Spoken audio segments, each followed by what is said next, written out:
for our international seminar today. So I thank you to Olympia.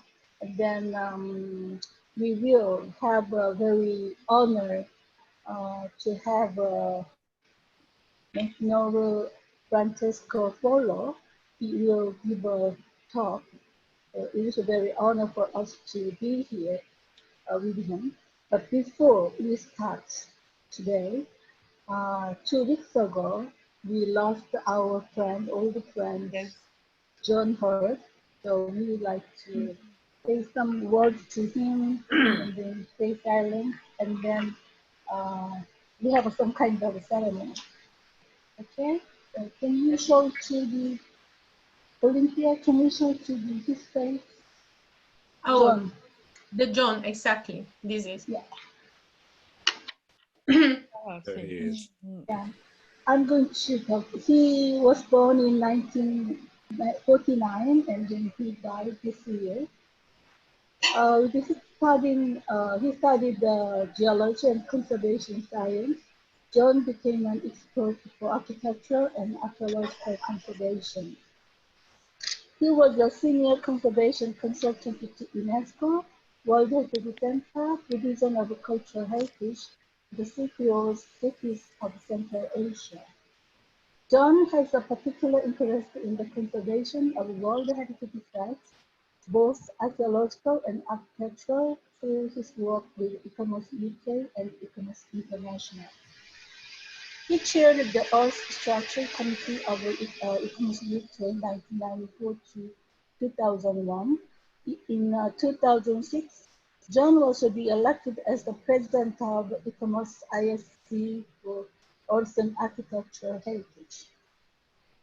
In 2006, John was elected as the president of ICOMOS Advisory Committee and is an official member of ICOMOS International Executive Committee.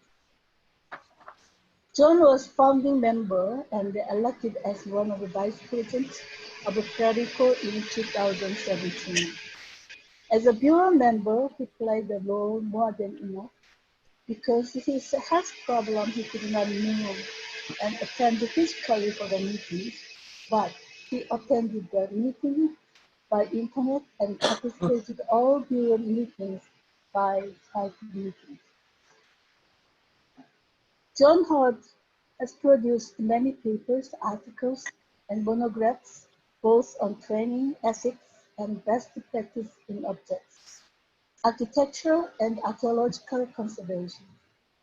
He is co-author and editor of Terra Britannica, an introduction to the earth and architecture of the British Isles for ICOMOS UK in collaboration with English Heritage in 2000. John Hurt is the co-author or contributor to several UNESCO publications, technical reports, and manuals, especially in respect of the conservation, earth and architectural sites on the Silk Road of Central Asia. This photo I was taken in 2012 in Hiroshima, Japan. His smile and humor and good memory will be forever in our hearts. From now, we have a 1 minute silence for John Hurt.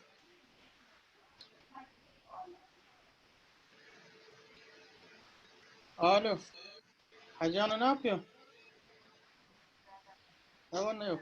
İyi, sen ne yapıyorsun? Ne ediyorsun? Ne yapıyorsunuz? Ne ediyorsunuz? Neredesiniz? Ha, bugün mü gittiniz yoksa? Unmuted audio. Ne var ne yok? Hacı da orada mı?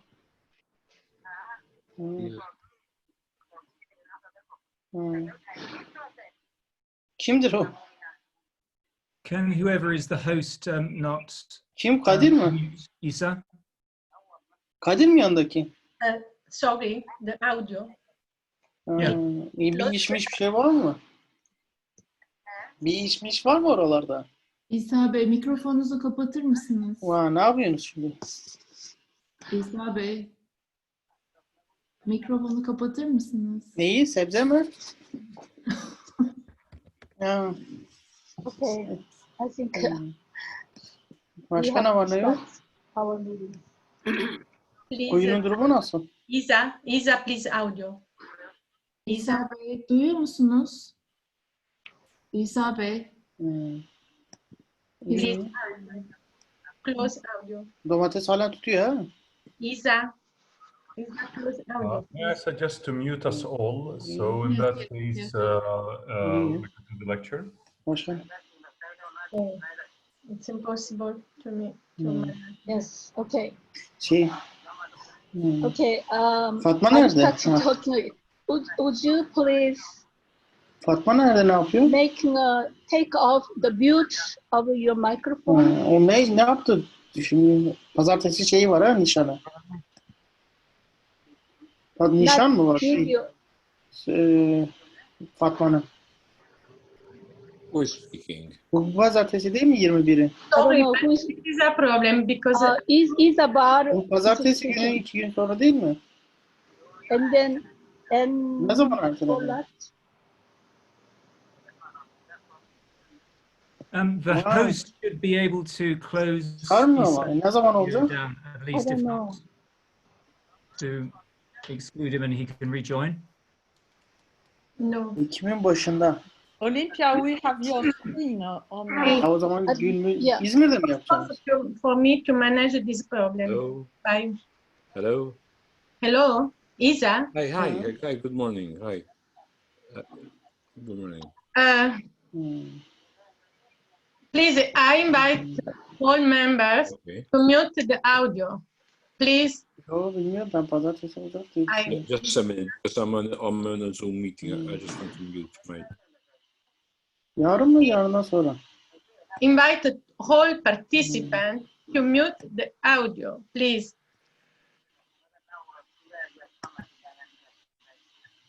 Niye? Ne ki? Impressive. Niye ki? Sorry, Monsignor Follo, but I think the manager of the system is able to do that because we are given an acceptance to join the group. So maybe you have that. İyi, hayırlısı olsun ya. Excuse me, all members who participated this meeting. Would you please click the mute of the audio? Okay. also video without audio. Yeah. Then we can start. So we already have one silence for the John. And now I'm going to introduce Monsignor Francesco Follo. He will give a very nice talk today. He was born in 1946, and then he was ordained and priest of the Diocese of Cremona on 1970. Well, some of the word is not English, so probably my pronunciation is not good. I'm very sorry about that. He was the vicar of San Marco Evangelica in Jesuit, the other from 1970 to 76. Where he studied a master's degree in theology and philosophy, and then also he got the doctorate degree in philosophy. So he actually philosophy person. From 1976 to 1984, he worked as a reporter for the magazine that was published by the San Fedele Center of the Society of Jesus in Milan.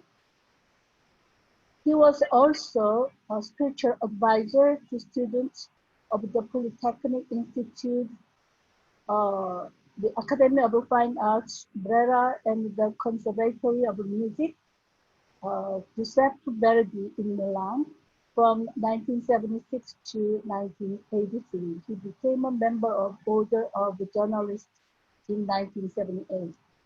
In 1982, he held the post of Deputy Director of the weekly La Vita Collettiva. From 1978 to 1983, he was professor of culture, anthropology, and philosophy at the Catholic University of Milan and at the Higher Institute of Education Assistance in Milan. He joined the staff of Section for General Affairs of the Secretariat of State of the Holy See in September 1983. From 1988 to 1989, he also taught history of Greek philosophy at the Pontifical Antedeum Regina Apostolorum in Rome. And then in May 2000, Pope John Paul II awarded him as a title Prelate of Honor of His Holiness. In May 2002, he was appointed permanent observer of the Holy See to UNESCO based in Paris. Since 2004, he has also been a member of the Scientific Committee of WASI, a magazine specializing in intellectual and interreligious dialogue.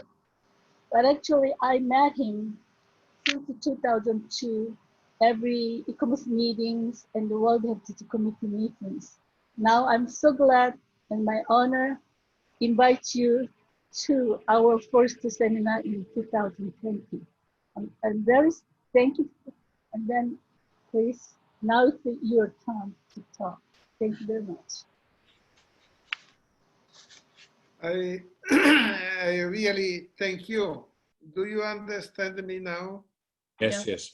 Yeah, I really thank you for your kind invitation.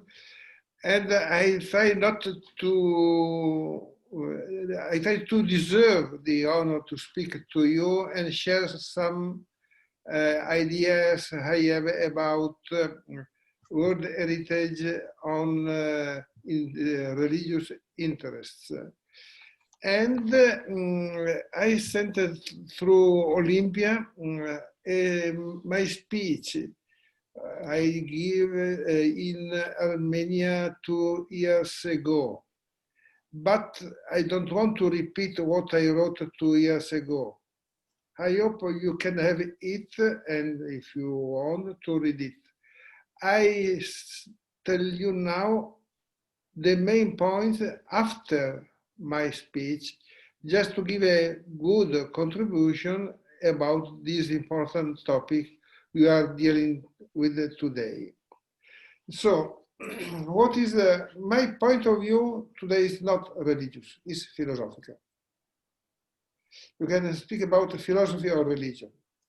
And so first task on my view about this important programs, PRERICO, is to have a glossary. Because without defining for even provisory some words, we cannot understand each other, because saint, sacred, secular, laicity, church, culture, these words have different meaning in the different geographical culture. So without having a common definition, we cannot understand each other. It is not the purpose of today, but on my view is one task of the PRERICO. Because it's useful to give these clear ideas. When I say sacred, I mean this. When I say saint, I mean this. For example, in the Catholic Church, now we use the word saint for persons and sacred for places or things. Of course, Holy Land stay Holy Land, and the Holy See is still Holy See. We don't change the past. But since 20 years, for 20 years, you use in this way. Because a sacred mountain of Varese is different from the sacred mountain of Fuji. And so it is important to know what we are about what we are speaking about. This is my first suggestion. The second one is to push the unity between world heritage, tangible and intangible. Now they are changing and they use for intangible the living heritage. Okay. But for example, if we look at Vatican City, he was put many years ago as a cultural site. But we the most part of Vatican is gardens, not culture. And in the side of the Vatican, we don't have only gardens, the basilica, also other churches, the 13 museums and so on. But we have also the astronomical observatory, the apostolic library, the apostolic archives. We have a radio. We have the editing. We have also hospital, and so. What is Vatican? It's a cultural site, yes, but it's also intangible because we have also the 16 chapel, not the 16 chapel, the building, but the choir, so music. So, but Vatican can be an example as a state who is all in the list, because we want to underline that the Vatican is belongs to humanity, not only to the Catholic Church. But the important is, if you want to speak about cultural sites with the religious interests, we must, on my view, unite tangible and intangible heritage, because otherwise we cannot understand anything. This is my opinion. Second, and to use living heritage is better than intangible. But anyway, we must unite these two concepts in world heritage anyway. Second suggestion I would like to give is that there is no religious values as such, because every religious value is cultural. When I express my point of view from a religion, I express it in a culture. So we shouldn't separate cultural values and religious values. On my view, we have cultural values, and a lot of them have inside a religious core. But a church, for example, is a cultural site which expresses a religious values. And another thing I would like to underline that on my view, if you want to find the right way to find sites, cultural sites with a religious interest, is to define the purpose of the site. Because if in my room I pray, my room is not a church, it's my room. When a place becomes sacred, who makes the decision that this is a sacred place? In the Catholic Church, a place becomes sacred when it's consecrated by a bishop. Before, it's a place without other things. No? And so, the definition of the Catholic Church as a building, starting from the Old Testament, the church is house of God and gate of heaven. So when I have a building who gives the answer to this definition, I have a Catholic religious site. I cannot speak about mosque and about synagogue because I am not competent, so I prefer to speak about what I know. But if I want to find a good reflection about religious sites without defining what religious mean, I am lost. There is another distinction. It is useful to recall in our debate, in our dialogue, that culture and cult have the same root. In fact, in French, and also for agriculture. So to distinguish, to separate culture from religion, on my view, is not good. I would like to say that this is a mistake, but maybe I go too far. But anyway, what does it mean, culture, cult? When I look after God, God look after me. So a site, a religious site for the Catholics is a place in which I can look after God and God can look after me. Rites for the Catholics is not so important. They are useful, but like a protocol. For us, the place, the church as a building, is a place in which we can meet.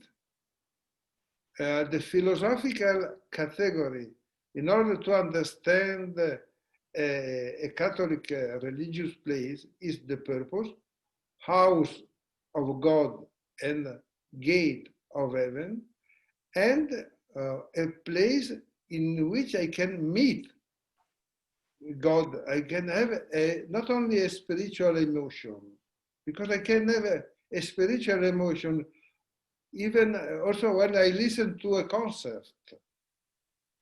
We cannot reduce this.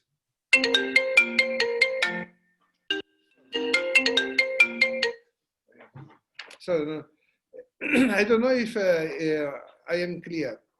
In this case, it is important to work together, first, to have a glossary. Second, to define a purpose of our job, defining the different places. And there is another problem on my view. The list of UNESCO, or the World Heritage List, put different places with I can say, secular name. For example, Paris, Notre Dame is not put in the list like a church, but like the center of Paris and the river. Hagia Sophia is not in the list like Hagia Sophia, but like the 4 places of Istanbul. So how can we find in the list the site, the cultural site with a religious interest? And who make the decision? And I have another suggestion about this. The way to go on, I hope we can go on and work together, is a mutual information, because experts, architects, and so on, they can teach us about, sorry for my English, the aesthetic point of view. Religious people can explain their needs. And it is a dialogue, because without this dialogue, we can make a mistake. It is a problem of competencies.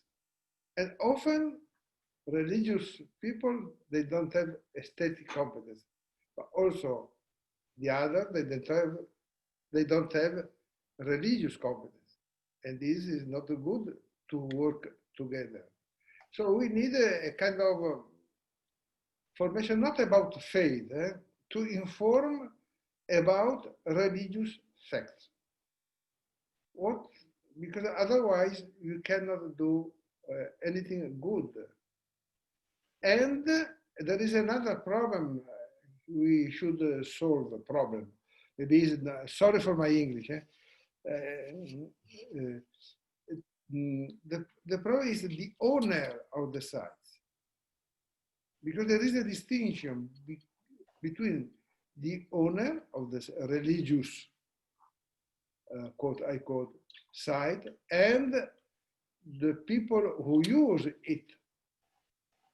For example, in Italy, the churches belong to the church, so there is.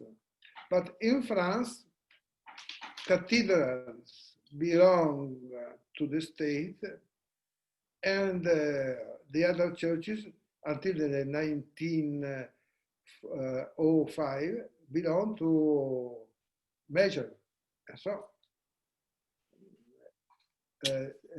faithful are people who use this building, but they are not the owner. And so if you make a rule for the owner, for whom? I cannot speak with this about Islamic or Buddhist world, but who is the owner and how we can defend or support a religious community. But so we have at least 3 subjects. The architect, sorry, but all of the technicians, the owners, and the users. So, but it is the only way I can suggest to have a good solution is, I repeat, a glossary, a unity between culture and religion, and identity is not a sickness, but is useful because I can speak with another when I know who I am, and religion is a part of identity. And to recall that in the religious world, we don't have only buildings. We have also what we now is called living heritage. So we cannot speak only about churches, mosques, synagogues, and temples. Also about so-called rights. I said so-called rights because to reduce religion to rights is, in my view, a weakness. But I don't want to open a lot of topics. Well, this is what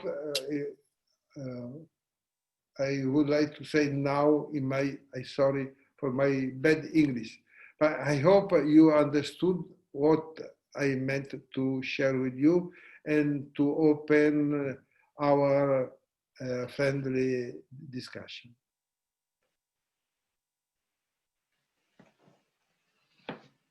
Thank you, Francesco Follo. Thank you very much. Very interesting. And I thank very well for this seminar. And we have the question to the participant. I have a question. Yes. Okay. Okay. Okay. Good. Bonjour, Monseigneur. Bonjour à tout le monde. At the origin of this seminar is a church which was to be demolished in North Vietnam from the 19th century. No, no, sorry if I interrupt you. It's not good information. No, no, I know. But it is the origin of, Okay. of this very interesting meeting with you. Yeah. Okay. And we have the problem of those churches about to be demolished because they're not used anymore. Most of the French churches are used for funerals twice a year now. So there's the questions of reconversion of those places, religious places, and I wanted to give the good examples of reconversions. For instance, the mosque Cathedral of Cordoba, which is a very good example of a cultural place. And we have another example in France, in Rouen, where Hebraic house has been found under the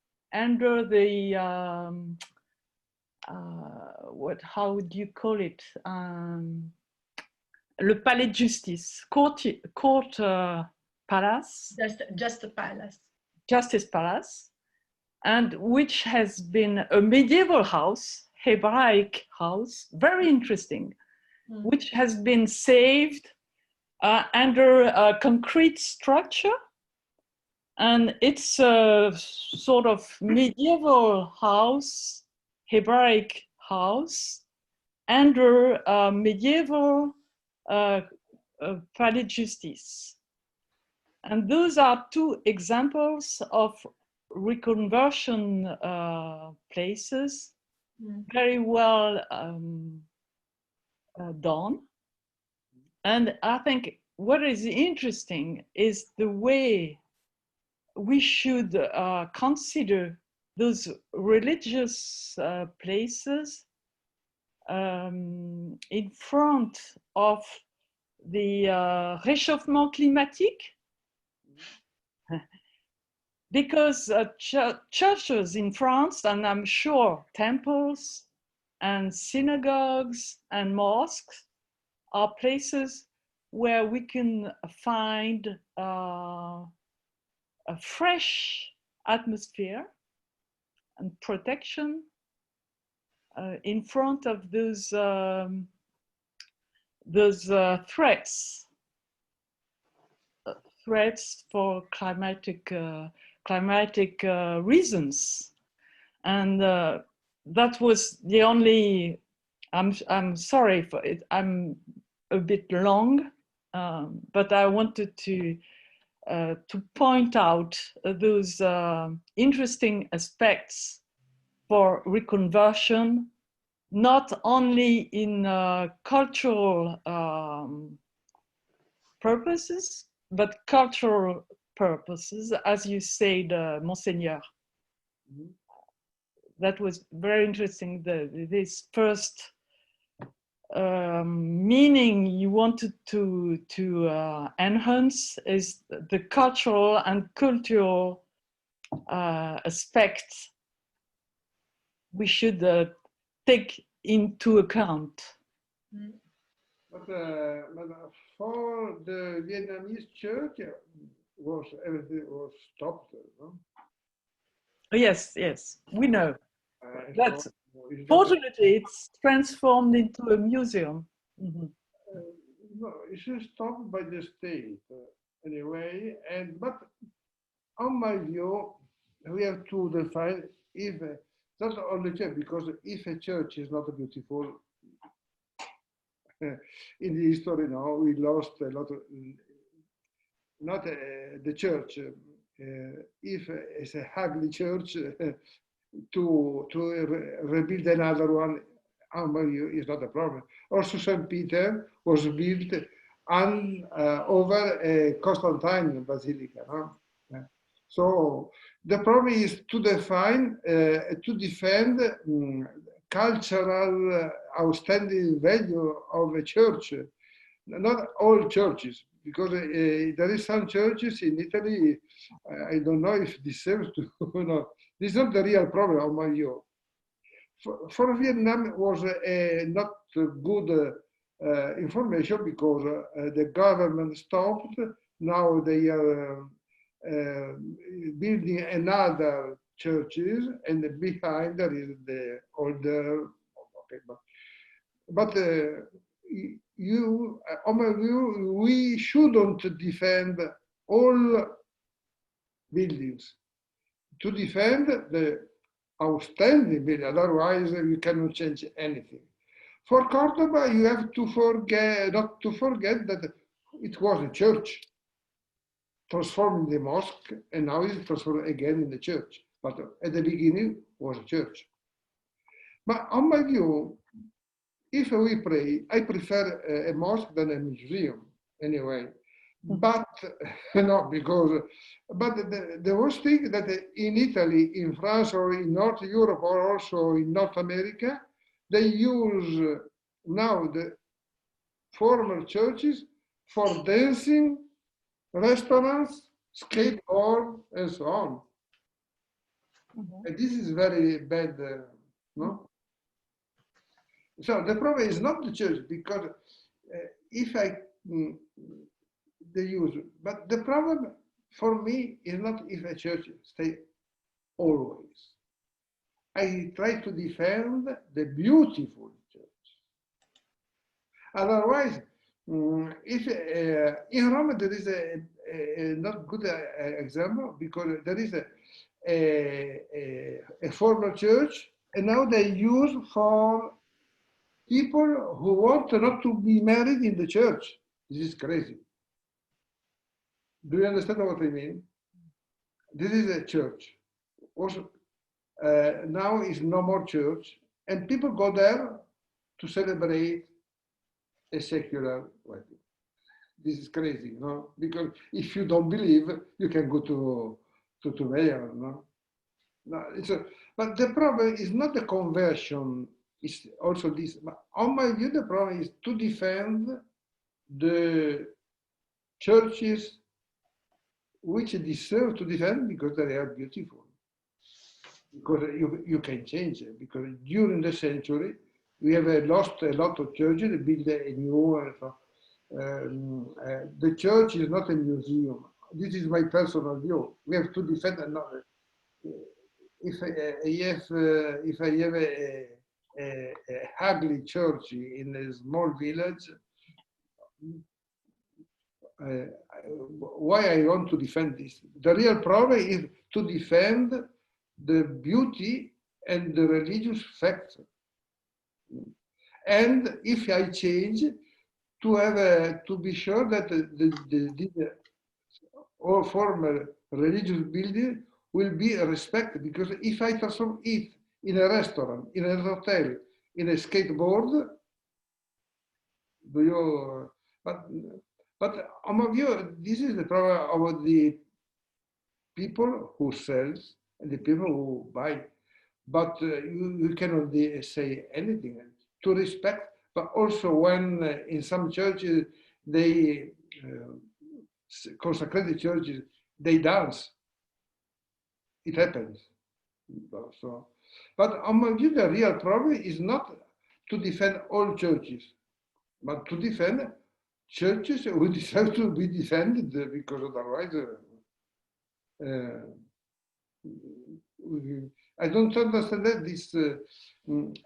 If you need a program about a cultural side with a religious interest, the problem is not some Western problems in a secular society, which I respect, but to defend the right tradition of Christianity, to defend our heritage, just to recall our roots but otherwise, if you saw the church, the Vietnamese church, okay.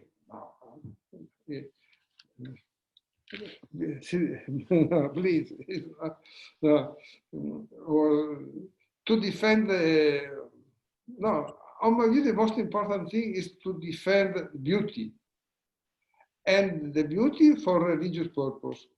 And you know that St. Thomas Aquinas had four words to define the beauty. Is integrity, harmony, proportion, and brightness. When I have an ugly building, it's an ugly building.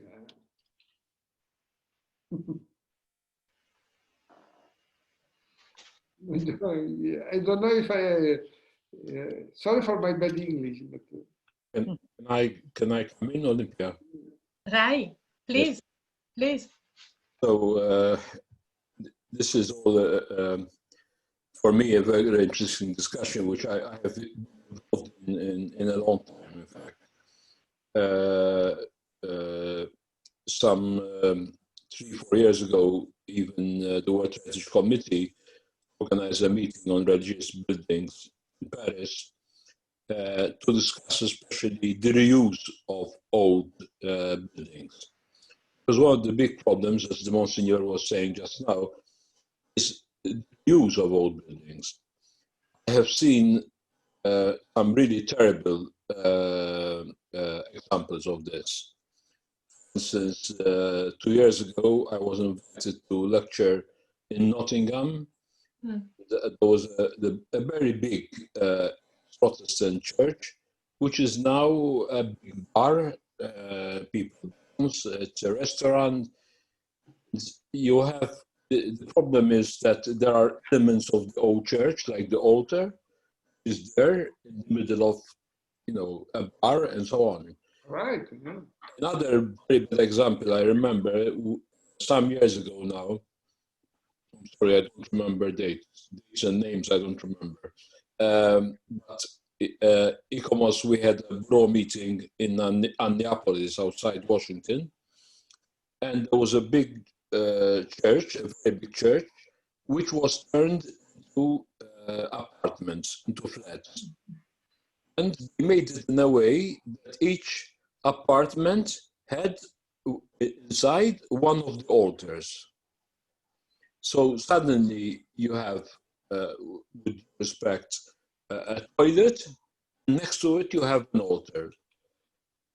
Now, to me, this brings about a very serious issue, which you have mentioned, Monsignor, but maybe we should discuss more, which is when we talk World Heritage and in heritage in general, we talk not only about the facade of a building, but its entirety, and we talk about integrity and authenticity. Now, how do you say that you have respected, it could be a church, it could be a mosque, it could be anything, I'm not, whatever it is, how can you say it is respected if suddenly a very important part of it, like an altar, finds itself next to a toilet or something like that? So there's no integrity there. Absolutely, the integrity has been lost. And this brings me to another discussion that ICOMOS had many years ago. Did not continue to discuss this, and this was a big conference, Sadism, in Paris. It was held in Paris. There was a lot of disagreement whether it is enough to protect the facade of a building and destroy it inside or not. I personally have always been of this school that you cannot separate the outside of a building from what is inside. In both France and Brussels, as you know, there are many buildings that have kept the facade and they destroyed inside. Now it's become quite popular everywhere. It's people saying, but we saved the building. What do you mean you saved the building? You saved the stone of the facade. You didn't save the building. Many of these places or whatever would have a beautiful staircase, would have beautiful details inside. So I think what I'm saying is that even the religious buildings or sacred buildings, the discussion on reuse, and I'm sure that in the next years, as you know very well, we will have many religious buildings, which, because we don't have any more number of priests and friars and sisters are going down. Even in my country, which used to be a very religious country, we have, you have a convent for 40 now you have only 3 or 4 in this convent. And sometimes they use it as bed and breakfast and so on. The issue is, to me, not only sacred or religious buildings, but any buildings. Is it enough to say we keep the facade? To me, it isn't. But unfortunately, many people think that it's better to save the facade than destroy the whole building. Yeah, thank you. I agree with you. But I would like to support also the idea that we are not speaking only, I agree, thank you. Thank you. Not only about Western world, because of course. Asia, Asia, Africa, but for me, Latin America is a world, Western. But anyway, we are speaking how we can defend world heritage as such, with its religious interest in the world, not only in Europe. Mm. This is, among you, the purpose of this program, no? If I understood well. What? Sorry, if I can come back. Why did we not continue the discussion on religious buildings at the Tertiary Center? No, I don't listen well. And we had that very important meeting, I think about 3-4 years ago, on the use of religious buildings at the World Heritage Committee in Paris. But then there was no follow-up at all.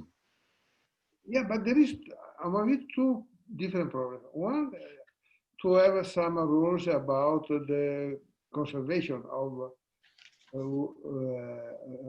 cultural site with the religious interest. But on my view, it is enough the rules we have.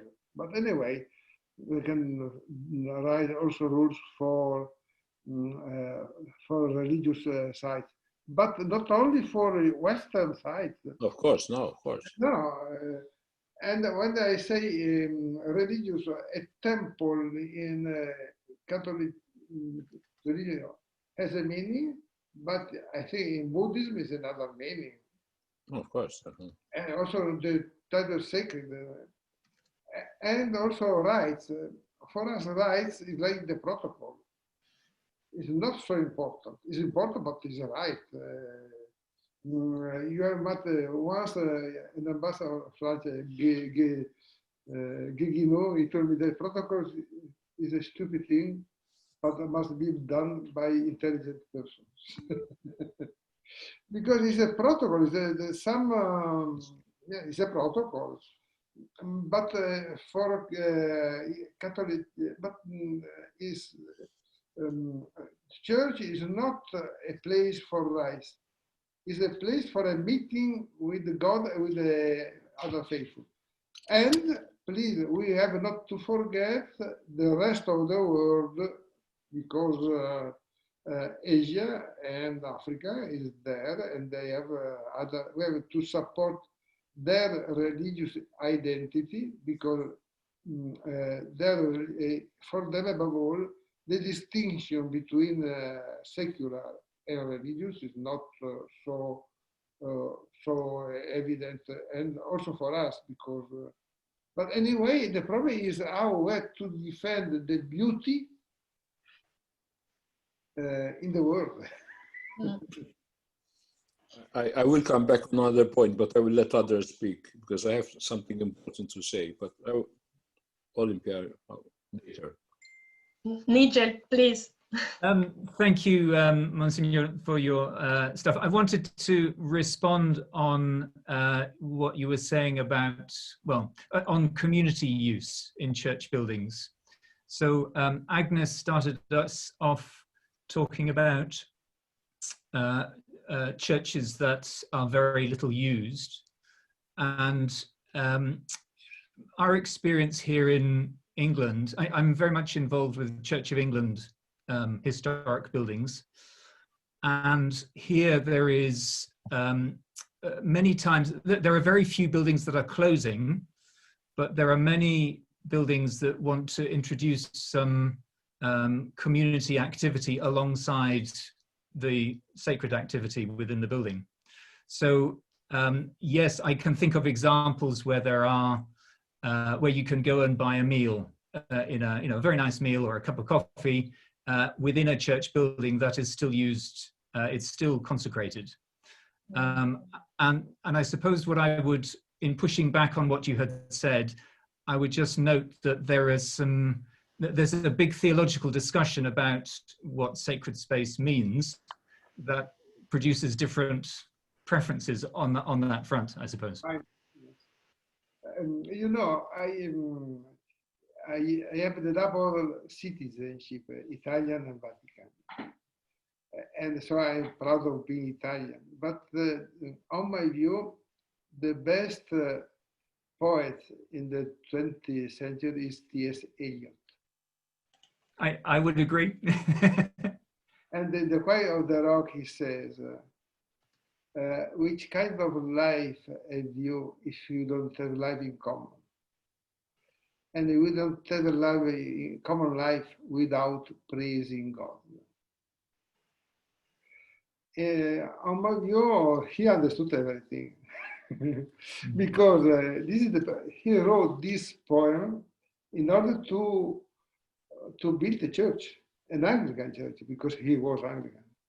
And so, church is a part of our identity, because in England or in Italy or in France, where there is a church, there is a, you can say, I am in Rome, I am in London, I am in Paris, I am in the banlieue. People, they sleep. There is no churches. It's a sleeping place, no? So, why I want to defend this kind of sacred place? Because they give a social, they have also a social contribution. Mm-hmm. No? Sorry for my English, but the center, il centro storico, the historical center, in each, where there is a church, and in front of the municipality is clear. No. And what in the Choir of the Rock, Eliot said in a very highest way is this: the social contribution of the religious place. But we have to stay on here in the philosophical, not because we can say this not only if we are believers. I am speaking to everybody. I want to defend beauty, and on my humble way of thinking, if you reduce a part of a site in its religious side, you reduce its beauty. Religious core is a part of beauty. We cannot understand, not only, also the Sistine Chapel. But anyway, beauty is the, already Aristotle said, beauty is the brightness of truth. So with the ICOMOS, I would like to defend beauty. I would suggest, though, that yes, I agree with all of that, but I think that around the sacred function, the beauty of the sacred function of a historic church building, around that it is possible to cluster other forms of community activity without detracting. It is possible to do it without detracting from the sacredness. And that makes for a richer form of community. And indeed, as I'm a practicing Christian also, I would say a richer understanding of what the church is. And it's an understanding that enables people to engage with that central function in a variety of ways. So. Theater was born, maybe I'm too Italian, was born in Italy because they read the gospel in the church. After they read it outside the church in the different characters. And later it became some masterpieces. But the origin of theater, also for songs, but I don't know in English, la fiera, the sacre. The feast. Mm-hmm. The feast is also carnival is a religious origin because it was the day before Lent. Mm-hmm. And so without Lent, we don't have carnival. Mm-hmm. Mm-hmm. So, and it's a complete experience and a human experience. But I agree with you. Mm-hmm. But not only the place. This is thank you for your intervention, because when I said we have to unite more what tangible heritage with intangible is this. Mm-hmm. We cannot separate. For example, maybe other, I have the two heads in UNESCO. First to be the Odyssey representative, but the second head, I am the life president of a chocolate club. Because to be happy, no? But it's not against my religion. No, right. You have to underline, to point out the unity about in the world heritage as a whole. Yes. And to defend the beauty. Thank you. But I invite Dino. Dino, please, because Dino proposed many questions in the chat. And Dino Bombalo. Because Dino proposed many questions in the chat, very interesting. Dino, please. Hello. Hello. Buongiorno, Monsignore, et greetings. Buongiorno. Grand plaisir de vous retrouver après tant d'années de nos discussions, justement, sur non seulement la querelle entre les religions, mais surtout entre les cultures du livre, les cultures de la religion, et les cultures sans religion. My question had to do with, you raised a very important point of the ownership. And of course, the Vatican doesn't own much worldwide. It owns very important property in Rome and surrounding, in Italy, its embassies and so on around the world.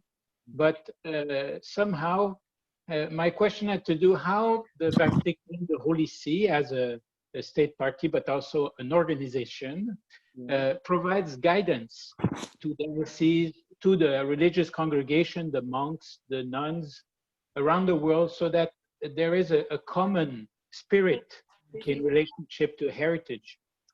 I mean, I come from Montreal in Canada, where it's a battleground between the Franco-Catholicism and the Anglo-Protestantism, with the addition of very strong Jewish communities and immigrant communities from different faith and tradition.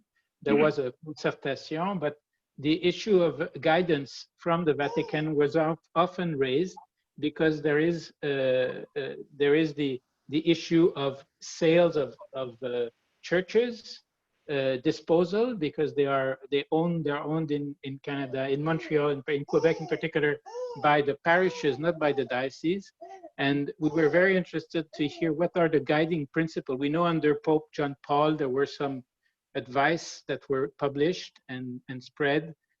Pope Benedict also had some reflection on this. And what is the current situation? And if there is any document we can consult, that would be most appreciated. Thank you very much. Think on this, now I don't, maybe I is not the right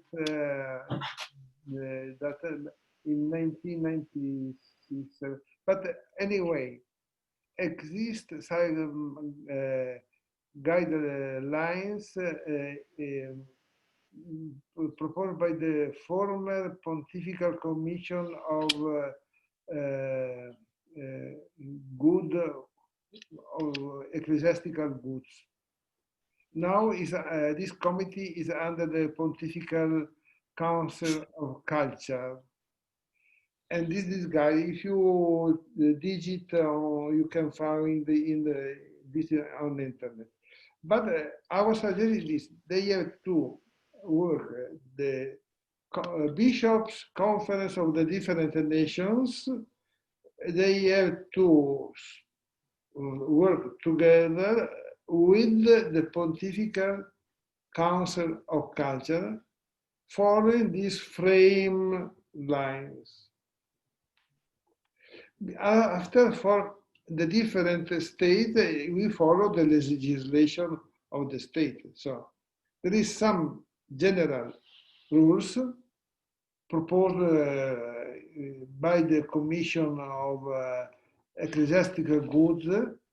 Now it is a department absorbed in the Pontifical Council of Culture, and they should work in unity with the conference, the Bishops' Conference of Canada, States, Italy, and so on. So this is, for us, is clear. After we let them free.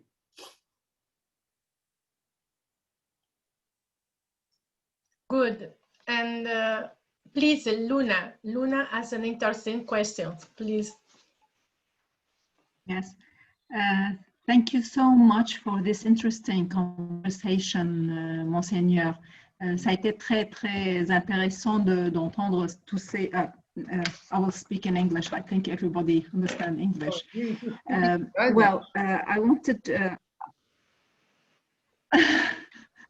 Well, I would like, really, it was very interesting for me that you can go to a concert and you can feel a spiritual feeling. This is so true, because we do feel spiritual feeling wherever we go, because the link with God is something that is sacred between us and Him. So when we feel it, it doesn't have to be in a church or a mosque and anywhere else. We can feel it in the nature sometimes when we just how we call it, mediate a little bit and take a look at it.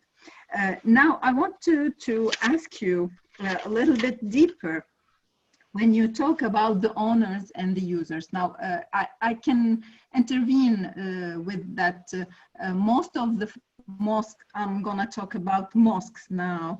Most of the mosques, they are, even if the builder is a private person who donate from his own money, but he give it to the government, a special, a governmental body that is called waqf. So it is to the waqf to deal with these buildings. So I have never ever heard maybe of a mosque that is transferred into I don't know, a restaurant or something else like that. But when we talked about using these buildings, sometimes there's lots of religious buildings around the world that they lost really their function as it should, as a place of worshiping. Now, the idea of reusing it, I think we need to have rules for this. I don't think that we need to open it to any kind of use. I mean, it could be a cultural place, something like, I don't know, a library, a conference hall or thing. I want your opinion about this, and I'd like to answer because I have a second question also. The first What do you think about reusing? I mean, reusing religious buildings. If I had the power, I obliged to respect the origin. Because yes, well, me too. Me too. Is the government we should. You can imagine that also in France, the law of separation between the church and state in 1905 yes. said that the church must be used according, I don't know in English, les affectataires, to respect. Yes. Is the very to respect the yes. So this is a problem of common sense, but only the state can do this because otherwise, during the communism, they transform the churches. But it's the respect and should be the faithful to defend this. But there is no solution. Because it's a problem of common sense, not of money. But this is, yes. For example, I said once to Olympia, I not agree that when in Italy they pay to visit cathedrals. I am very sad because church is not a museum. Exactly. But now that you use it, yes. but okay. It's sad to transform. When I have to sell a building who was a church, I should impose, if I can, a rule of respect. But it's sad, but it's, yes. it's a matter of goodwill.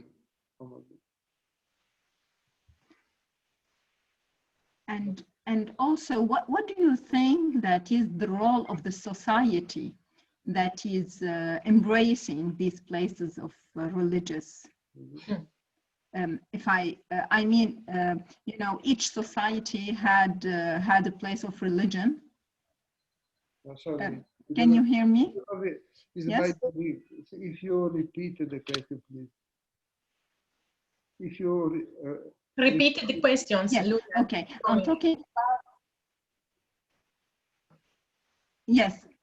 I was asking about the society where these religious buildings are built in. I mean, you know, most of the people who live in the neighborhood, for example, they use the church or the temple or the mosque or that is located just nearby them. So when the transfer of the use of this building, or I don't know if it needs a restoration, there isn't enough money to do sustainable use for it. What do you think the role of this society should be? Do you think that they do have a role, or you think that it's the role of the government? Or because I think they do have a role. Yeah, but on my view, the real problem there is before. Yeah. Because now we have a lack of religious information. Young generation and also the older, they don't know what a religion is. And yes. So you have first you have to educate again these people. Okay. Yes. For example, in the Sunday morning, I go to say Mass by Mother Teresa.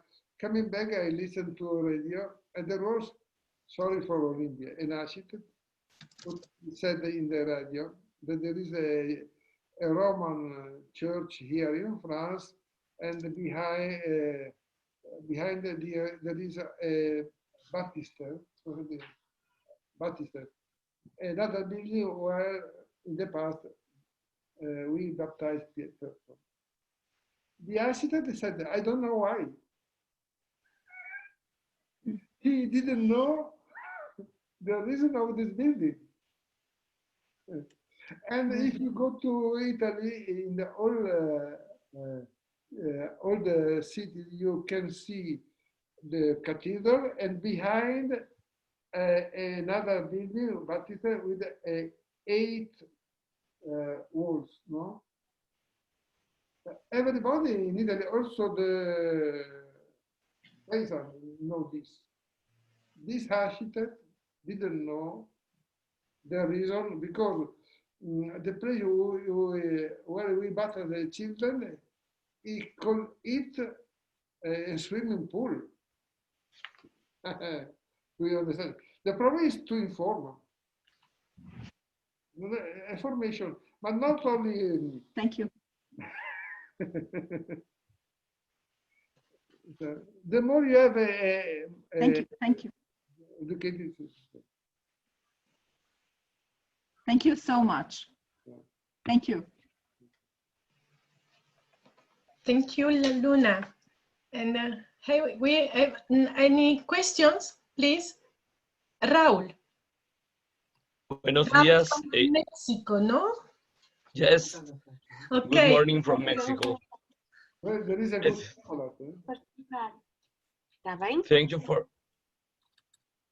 Thank you for your words, Monsignor.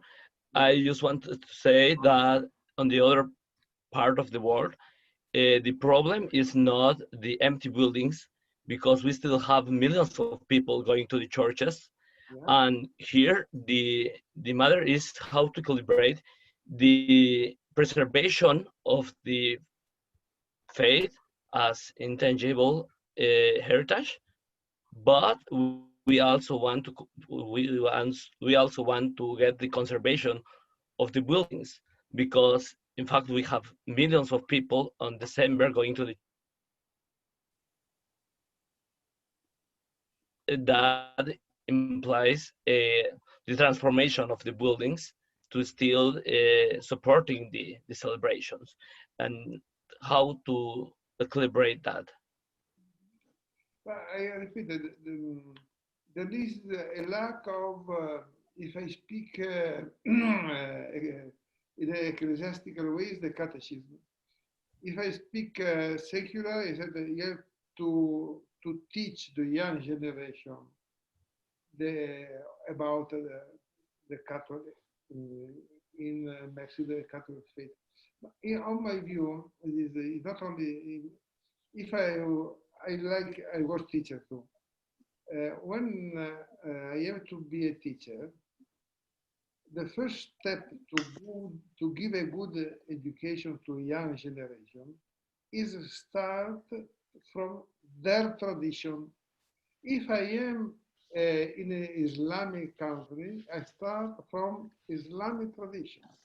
If I am in a Christian country, I start from Christian tradition, because the first step is to start from what I have and to understand my tradition. After, I can criticize my tradition, but first I have to know. So the first step, to know the tradition. Second, I need a teacher who teaches me. I verify information, and I make the choice. But without starting from one, we need to start from one point. The point is the tradition of the country where we live. This is my point of view. And we have to teach this. Once they call me, for example, what do you think about the cradle? Or the cradle, no? For nativity. I said, if someone else comes, Christian or not, I will say, welcome. Why? Because at the first cradle, there were no Christians. There were only Jews and pagans. So cradle is not a symbol of Christianity. Cradle is a symbol of welcome a man in the world. Do you understand what I mean? is more open. It's not only a Christian symbol. Because in the cradle, the first cradle, there weren't Christians. And so it's a good symbol for everybody to accept the refugees, to accept God, the transcendence. But first we have to start from tradition. I said not only the Catholic tradition, the tradition of the country where you live. This is important. For the first hypothesis, to learn life. After you can change, because I have for freedom.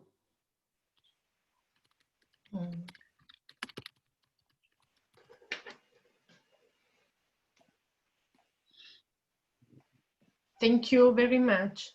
Any questions, please? Another participant, because I read many questions by Dino in the chat, but I share in the chat the contact with Monsignor Follo for future sharing with us. Well, if there's no one else, I wish to come back, Olympia, but I want to give chance to others. Oh yes, but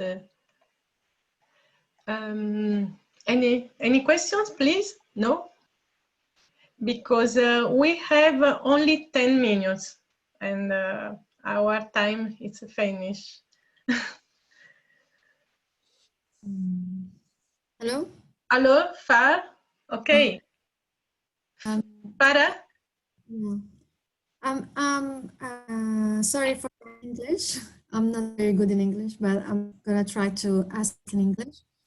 I want to come back to what already asked Luna. She asked about the role of the society. And Monsignor Francesco, you said that we need to re-educate the societies. Yeah. My question is how to do that and who's responsible for it? Thank you. Yeah. How do, okay.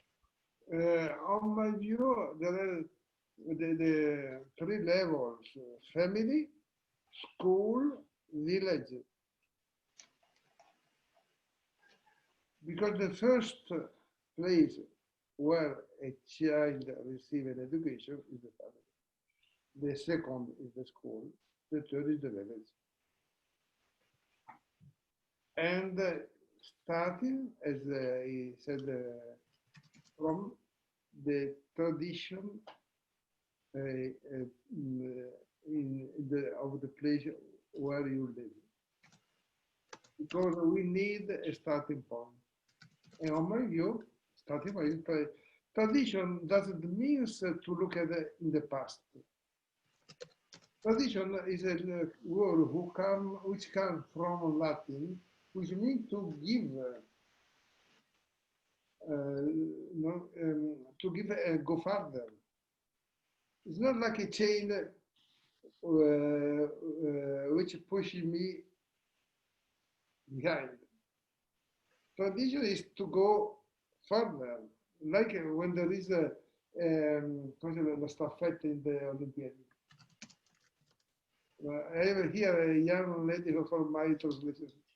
When you run, you get the staffetta. You get, but tradition is not a concept which links us to the past. It's to go further. But we need a starting point. The real tradition is always a living tradition.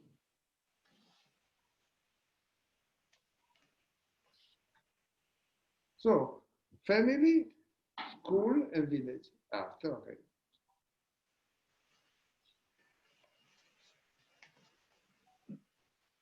Thank you, but Mohammed, do you have a questions? The audio, please. You asked me. Sorry, actually I somehow misunderstood the timing, and that's why I missed a large portion of the lecture. But enjoying the question and answer section. And I don't have particular question now, so go for another one. Thank you. Okay, thank you so much. And have we any questions? Rana from India. Bye. Yeah. Simple thing is this, that this debate is very good. We start with the heritage and religious context. Can you refer something based on such dialogue? We have some thing like guidebook or something very specific type of book. The first question related to glossary. This is so important. Long back, about 20 years back, there was a group called Geography of Religion and Belief Systems. They have started something like bulletin. So what was discussed, that is a very important issue, that we can have glossary of the term and in which context. So maybe 10 contexts, 10 regions, the same word, how it is used. And then we can say, what is the commonality? So there should be something like a report like this thing. This is one.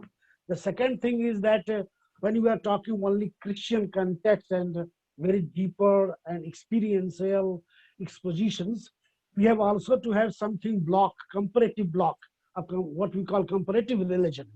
What are the links, what are the contrasts, and what to be done? And what will be our duty based on all this debate, that we can submit something for the sustainable development, or we can say, here we are going to contribute for the better future.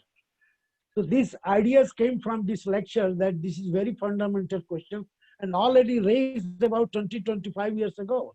But as far as my limited knowledge, I have not seen this. So this is very alarming for me and for all of us. We can realize, and very thankful to him, that again he has injected us.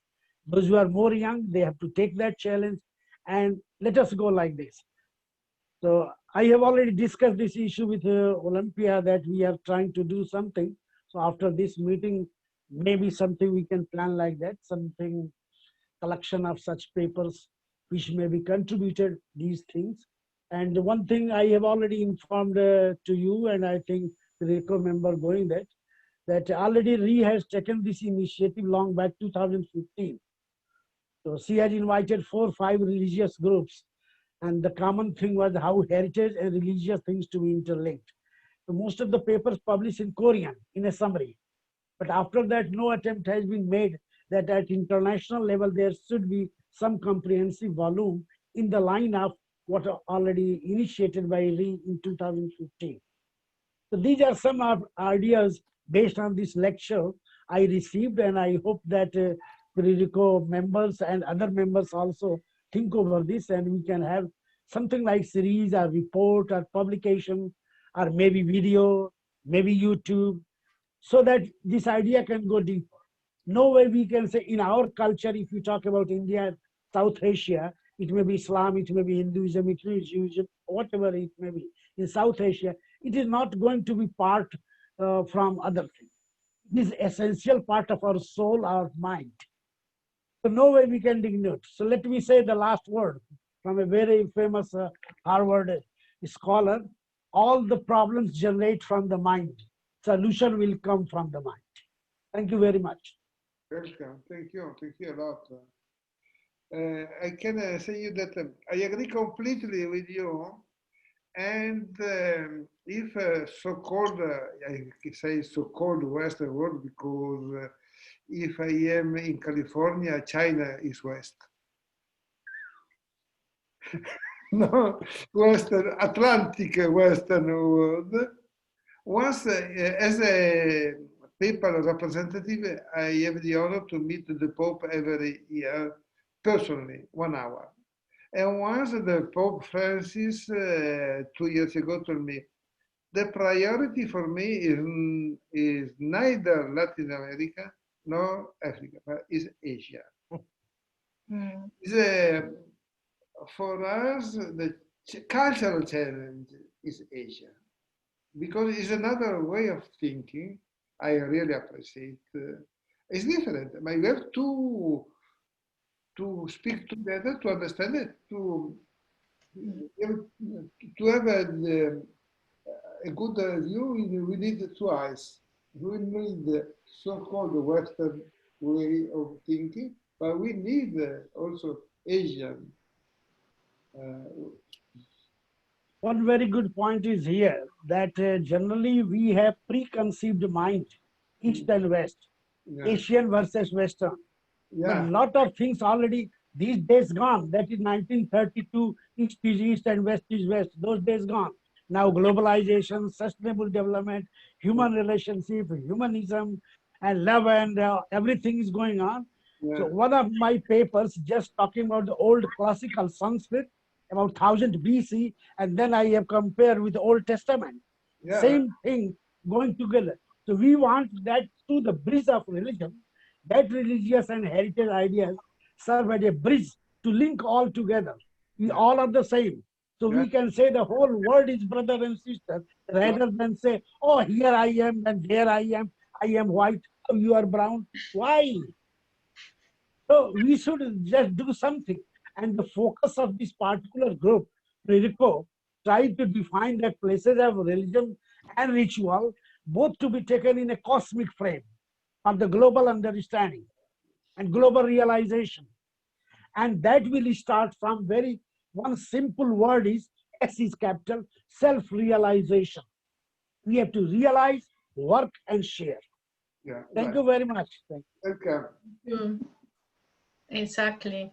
I think this seminar demonstrated that we need to continue with this meeting and also more seminars. Thank you very much, Rana. Thank you. But our time is finished, sorry. And Hayun, please. Yes, thank you very much for attending this meeting. We have 37 members, not only the PRERICO members outside of the PRERICO, but also join this meeting. And then I think it is a good discussion as well. Then thank you again for the Follo.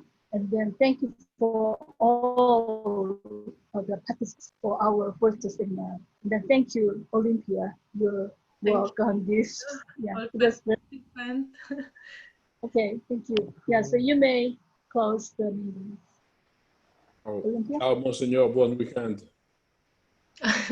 Thank you very much. And then the next days from the Secretary of Paris, we will send us the recording of this seminar. Okay? Okay. Thank you. And then have a good day and then have a good sleep. Thank you very much. Good day and good night both. Thank you. Bye-bye. Bye. Bye. So glad to see all of you. Bye-bye. Okay. Bye. Thank you. Thank you. Bye. Thank you, Olympia. Thank you to all. Bye.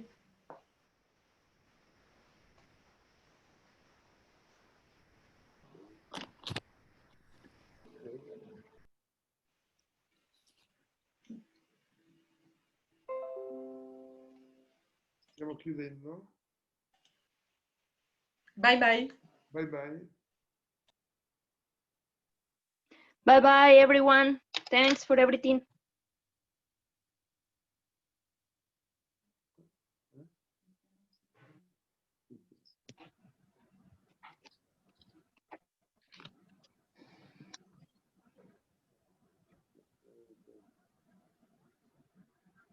Thank you so much, Monseigneur. Thank you. Merci beaucoup. De rien. Thank you so much, Olympia. Grazie. Prego. Okay. Sì.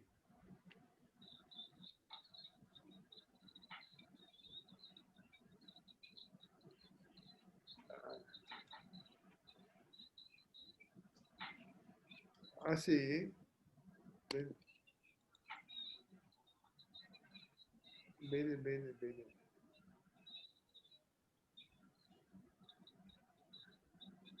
Can kindly everyone leave now because should have been turned off before the leave of Olympia. Thanks, everybody.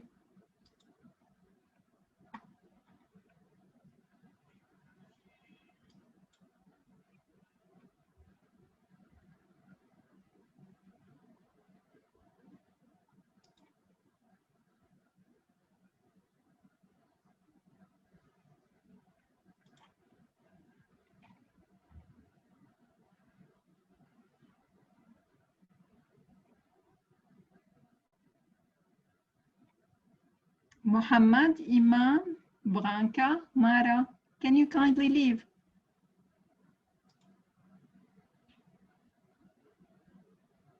Muna.